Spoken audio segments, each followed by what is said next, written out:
Good morning, everyone. I hope everyone is doing well this morning.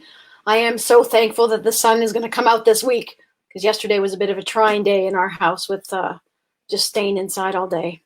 Anyways, I'm very excited today. Those of you who don't know me, my name is Samantha Reynolds, and I teach parents how to regain the connection and intimacy they had before having children. I coach a workshop entitled Happy Parents, Happy Children, How to Keep Your Relationship Strong While Raising a Young Family. And I've almost finished my Conscious Parenting life coaching program with Dr. Shafali that ends in 1 month. And then I'll be able to work in that field as well. So today I chose to speak about the most important people in our lives, for some of us, is our little people, our toddlers.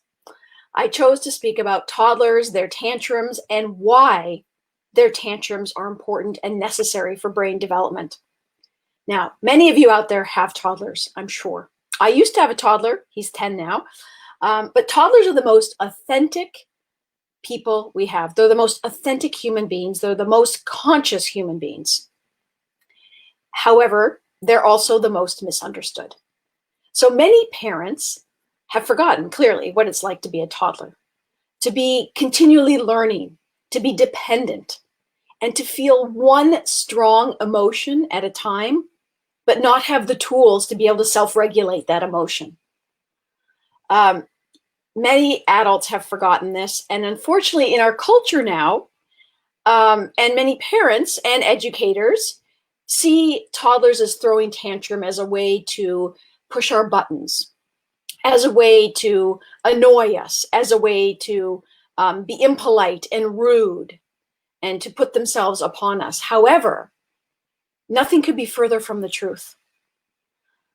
Toddlers do not like being in meltdown and being in tantrum. But because they're in tantrum, we kind of panic and we try to use control to control the behavior. And that's when we turn to bribes, timeouts, any kind of other punishment and disciplines. But what if there's absolutely nothing wrong with our children? What if there's absolutely nothing wrong with your toddler? And what if those punishments in themselves are actually eroding the only influence we have over our children? So let's go take a step back and go towards a bit of brain development. So human babies are born with only 25% of their brain developed. Compared to other mammals, that's so small. For example, zebras are born with almost their complete brain intact because they need to be able to run within 2 hours of being born in case there's a predator. So human baby survival equals mom and dad. Our interactions with our babies, both positive and negative, affect the way their brain grows. So what happens inside your home and the connection, the attachments you have with your babies actually form their brain. So genetics do play a part. They play a small part, like 25, 30%. But the rest is the environment your baby is in. Now, because the prefrontal cortex here of the human brain doesn't form until age 25, because of that, we have to be very compassionate and patient with our toddlers and children because we might be putting unrealistic expectations on them and they're not capable of fulfilling it because their brain is not there yet. So for example, my son who's 10, he actually can sit at a restaurant and have meal and have conversation very well. At home, it's a different story. He needs, for whatever reason, to move around. He needs to get up. He needs to sit down. And we have to be patient and mindful and compassionate with him, though it's really hard sometimes. And we need to lend him our prefrontal cortex for some time because his is not there yet. Now, children build a brain that's best suited to the environment they're in. So for example, if a child is in a very stressful environment, their brain stem will grow thicker than other children. And that is correlated with the fight or flight response. Those children in a stressful environment over time believe that they're not safe. Their home environment is not safe. And they will develop then into adults who have an overreactive reaction to stress because they don't believe their environment and their world is a safe place. Whereas you have children who grow up in a compassionate house where all emotions are okay, where all emotions are okay, they're hugged, they're nurtured. They grow up with a totally different outlook on life. They are confident little kids. They have the confidence to go out in the world and come back because they have grown up believing and seeing that their home environment is a safe place to come to. And because they're not spending so much time in this fight or flight state, this anxiety like this, they actually develop a really great prefrontal cortex. I see it in the classroom. Those children are able to learn. They're able to absorb information. Whereas the children who are more anxious, who are more in a bit of a fight or flight state, they actually have harder trouble learning and a harder trouble assimilating information and memorizing information. So the children who grow up in a home that's comforting and nurturing, they will become adults who are calm and emotionally stable. So when the balance of care with babies and toddlers is nurturing, they will be able to go out in the world, and that is called true independence. That's where independence develops.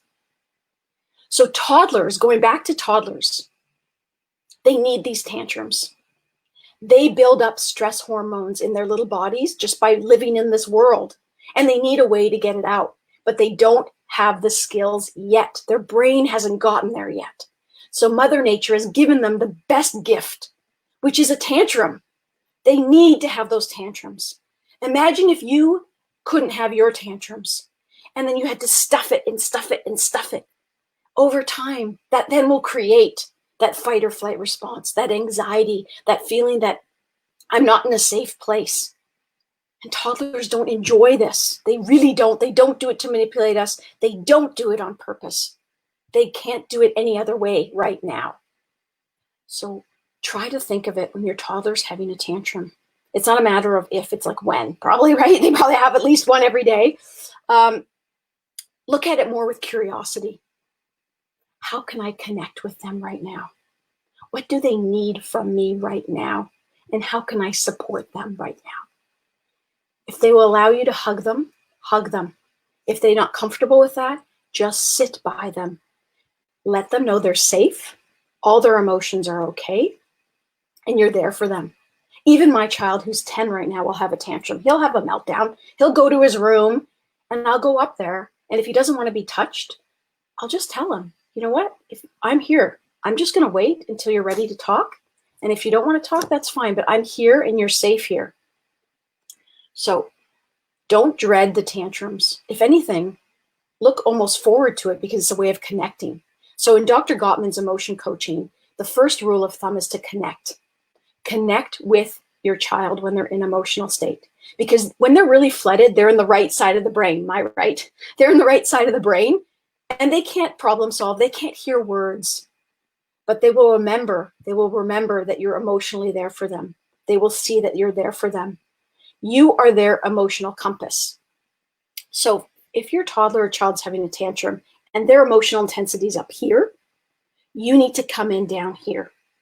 If you match your child up here, or up here, let's say up here, all it's going to do is escalate into a big fight, right? So if you come into your child's bedroom yelling at them, how could you do that? How could you be so rude to me? How could you do that? It's just going to go up and up and up. However, if you come in down here and just be patient and wait, they will match your temperament. They will match the energy they feel. Emotions only take about 60 to 90 seconds to run their course. It's not forever. So if you just sit there with them and be patient, they will come and they will meet you this way.